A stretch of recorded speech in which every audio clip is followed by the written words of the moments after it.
a lot of dogs are actually what I would call selectively reactive.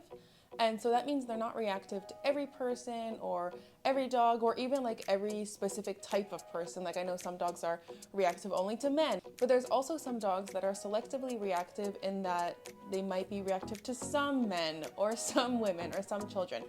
And this is the case of the dog I trained the other day called Helga.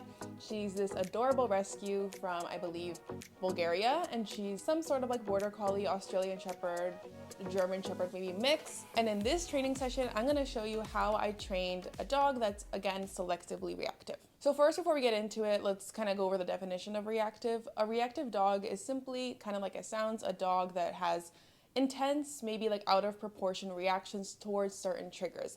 And these triggers can be things like people, other dogs, animals, I don't know, trucks, bikes, whatever it is. And also these reactions can be born out of like positive or negative emotions. So for example, if it's positive, a dog might bark, lunge, react intensely because they want to play with a dog or play with a person. But in other cases, for example, with my own dog Mochi, he has severely negative reactions towards certain dogs, especially big ones, because he's been attacked by like two or three.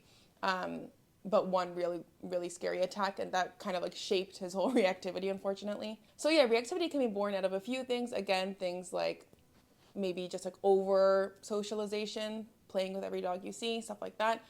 Trauma, again, like the case of Mochi, or lack of socialization, and even genetics. So in the case of Helga, again, she is only reactive towards certain people, which makes training a little bit difficult, but that's why the approach I took, I wanted to kind of share with you in this video, because I think it could work for a lot of dogs that are selectively reactive like Helga. So when you're working with a dog like Helga, where it's like, I don't know if she's going to react to this person or this dog, I don't know if she's going to be totally fine and walk by, you basically want to approach it in the mindset of, okay, let me just work on creating a neutral reaction to all types of people then, or all types of dogs. And that way she could translate that knowledge to every dog she sees or every person she sees. So with Helga, when we first started training, even when we were walking out from her little houseboat, super cool place, we walked by like two older men, super close, and she did not care. No reaction, absolutely no reaction. Walked totally fine by them. But then a few steps later, there was, I think, a child or something, and she reacted. So again, it's one of the cases where, you know, for example, again, back to Mochi, my dog, if I see a big dog coming, I know he's going to react. But with Helga, it's like, I don't know if she's going to react. That's why we want to focus on creating like a general neutral reaction to all types of people so that we cover all the bases. And that way, after like a lot of consistency, she'll be able to really decrease her reactivity towards all types of people, and that way take away that kind of unpredictable element, because you know that she's neutral to all kinds of people, all kinds of dogs. So I started the session kind of going over like the history of the dog. Again, we kind of want to pinpoint why a dog is reacting. Sometimes it helps training, sometimes it's irrelevant. But in this case, I believe it's a few things. So the first thing is that Helga was adopted when she was already, I believe, almost a year old, and she really sad was unfortunately like left on the street with her brother and then transported to where we live, Germany. And then thank God she was adopted into this great family, has a great life. But that could definitely be a cause of her reactivity, is one, maybe like a lack of socialization. I believe the theory is that she actually had owners that tossed her and her brother on the street after she was fully grown. So it could be that she was under socialized or not properly socialized. A second reason though I could see is, again, like she does have a lot of herding dog blood in her. We don't know for sure, but my theory would be if they did a DNA test, she would definitely have like border collie, Aussie, German Shepherd in there.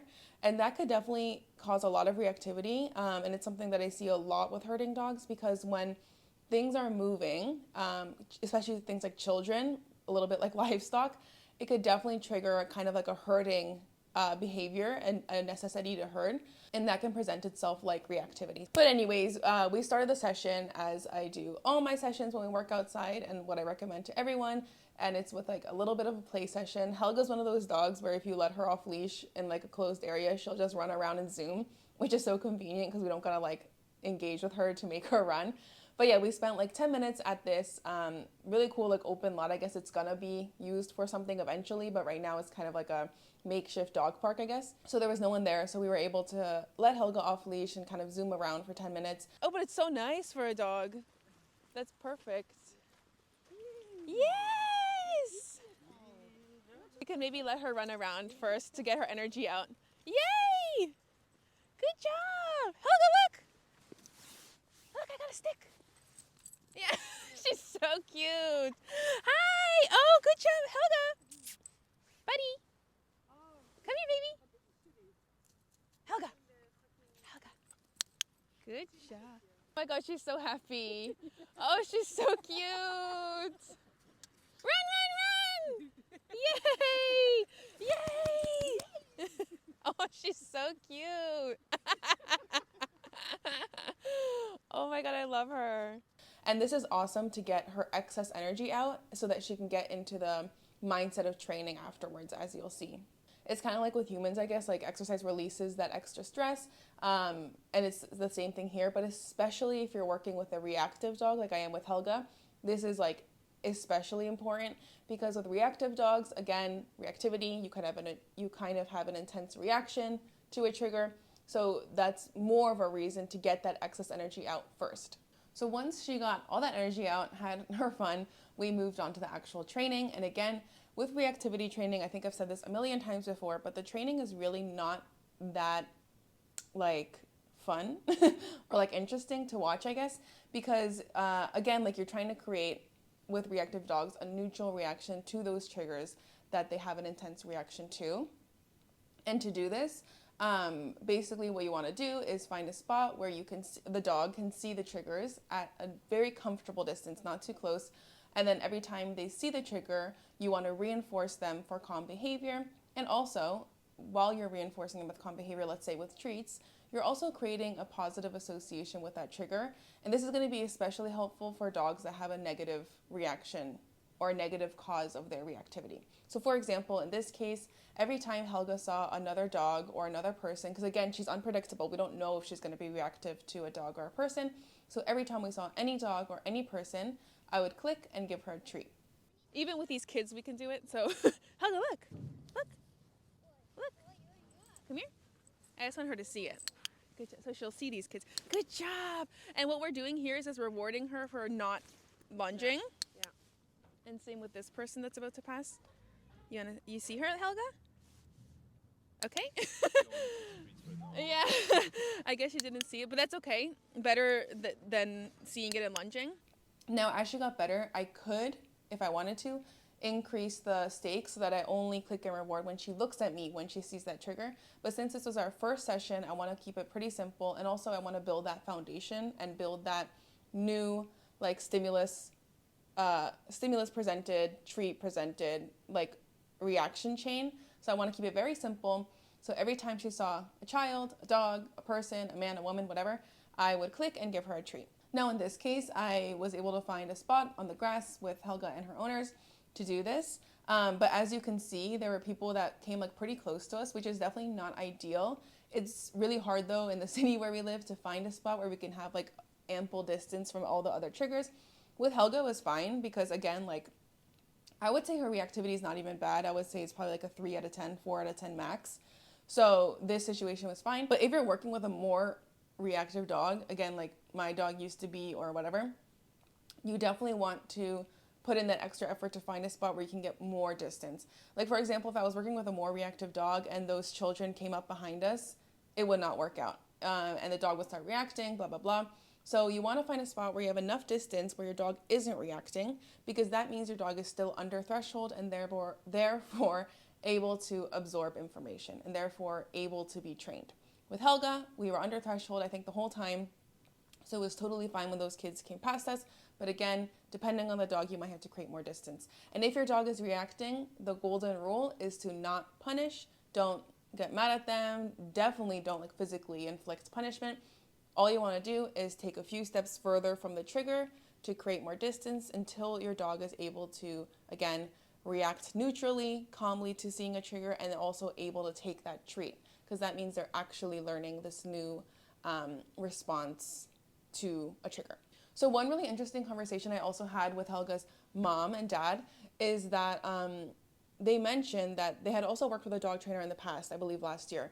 And it was a similar situation where Helga would do really well in the training sessions, and then cut to when the trainer's gone, Helga is back to being super reactive, not taking treats, blah, blah, blah. So I could sense there were two root causes of this. The first one was I think the value of the reward was probably not good enough. So I carry these treats whenever I train a dog. I can link them in the description that every dog loves. I don't know why they freaking love it. I mean, I do know why. It's grain-free, it's high quality, it's really good, but also affordable. And I also mix flavors. So I have like salmon, insect, beef, chicken, lamb, all flavors. I cut them up, put them in my treat bag, and mix them up so that every single reward is a surprise. That's one part of it, why I think Helga was especially engaged with me or the other dog trainer, and maybe not so much with their parents, especially if her parents are not switching up the rewards at least once in a while. And then, but I think the second part that's more important and very relevant to this case, and I saw this when they were walking as well, and I'll definitely make a video on the leash walking we did with Helga, was that her parents were not being as rewarding, exciting, engaging, whatever you want to call it, as the external environment. So again, this is one thing I see a lot when people are struggling to get their dog's attention, and it's not a bad thing, it's just how it goes. But when you're so used to walking your dog, it's a daily routine, it's really easy to just like put on your headphones, put on a podcast, and just walk your dog and let them sniff, let them do whatever they want. Walk around the block for 30 minutes and come home. The problem is when you actually want your dog's attention, they might not find it rewarding to actually check in with you or actually do what you're asking of them, because the environment is so exciting. They're getting all these smells, all these cool sights. They get to see all these people. And what do they get from listening to you, right? Like there's no pattern of being rewarded heavily or proportionately by checking in with you. So this is actually a really easy to solve problem. You just have to make yourself more exciting and valuable for your dog. So again, in this case, it could mean carrying better rewards. That's probably the easiest way to do it. But also another thing is you want your dog to check in with you when you're on your walks. You don't want to go a full 30 minutes, you and your podcast, your dog on their own, and you're just kind of walking next to each other for 30 minutes.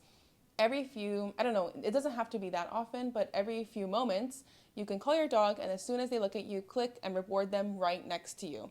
Get them used to the physically checking in and the eye contact once in a while on the walks. When you're first starting this, you might want to do this a lot more often than not. So it could literally mean walking, 50 meters, 50 feet, and then asking your dog to check in with you. But then as you get better, like with Mochi, now I can walk 20 minutes and then ask him for a check-in, and he immediately checks in because he knows that he will be paid for his efforts. And so just by creating like that exciting aspect to your walks that involves you, that's what it has to really involve. It has to involve you as the owner. That could really change the dynamic of how your dog listens to you, and also again translate into reactivity and stuff, because as you can see with Helga, when she's super focused on me, she's able to react neutrally and take those treats, and therefore every single time I'm able to positively reinforce her calm behavior, and every single time she's able to accept a treat in the presence of a trigger, is one step closer to creating a neutral, calm reaction to those triggers. To finish up the training, I wanted to do a little bit of confidence building. This was like such a minor task, but I just wanted to show an example of something you could do. Her parents were concerned that her confidence might be a little low. I actually didn't see many signs that her confidence would be low. Usually low confidence dogs react a bit differently when they're outside. Helga seems to just be overexcited more than underconfident. But just in case I just wasn't seeing it in this session, I did show them like one thing they can do, and they could do this anywhere, is just encouraging her to kind of do new experiences. So in this case, I wanted her to hop onto this little picnic table bench because it had a weird surface texture. It had like little holes in it. It was metal, and dogs tend to not really like graded surfaces and stuff like that. Jump on here. Do you want to try this with the clicker? Yeah. Yeah. Good job. What is it? Liquid now?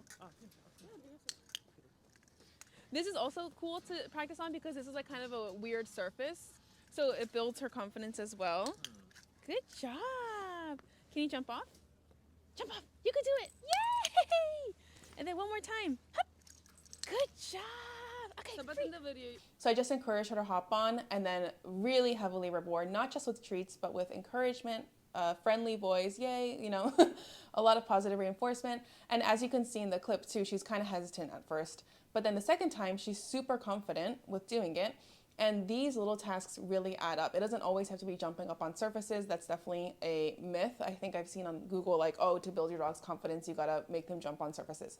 That's not true, but it is true that jumping on things and jumping on different surfaces, again, like the metal, maybe wood, whatever, tree stumps, every time your dog is able to overcome, not maybe necessarily a fear, but like something they're not familiar with, something new, or something a bit challenging, I like to say you're kind of adding like a penny to the piggy bank.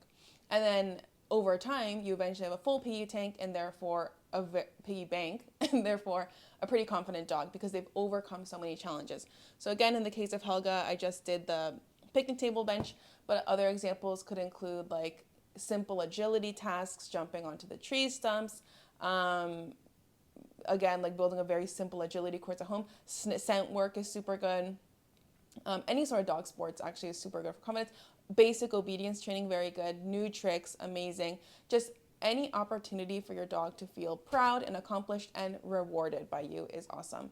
And then last but not least, I feel like I don't even have to say this because if you watch any of my other videos, you know this, but always focus on positive reinforcement. If your dog does something you don't like, do not punish them. You can punish them, if we're talking in the scientific terms of the word, through negative punishment, which if you don't know, just means taking away something good to punish them.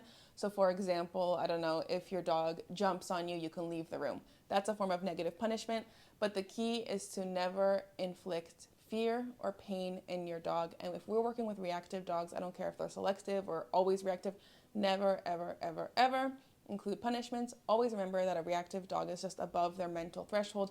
They're not able to react appropriately, we can say, in our societal terms. So there's no point punishing them. That would be like punishing a child for crying because they're scared or crying because whatever. They're not able to properly, again, in our terms, in our society, react appropriately. So never do punishments when you're working with a reactive dog.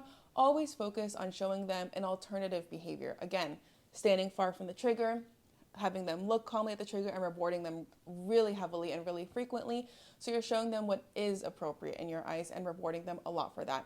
And if there's an outburst, if there's a, bark, lunge, jump, whatever, a reactive behavior, just take a breath, treat that, we could say rep as a loss, and then start again. Increase the distance a little bit, and again, focus on positive reinforcement. I had so much fun working with Helga. I'm gonna see her again. I think we're gonna work on kind of having manners, you can say, when going to like public restaurants. That's something they really like to do in the city. So definitely subscribe for more Helga because I'm also gonna cover from this session how we worked on her leash walking skills. And don't forget to subscribe for more real life dog training sessions.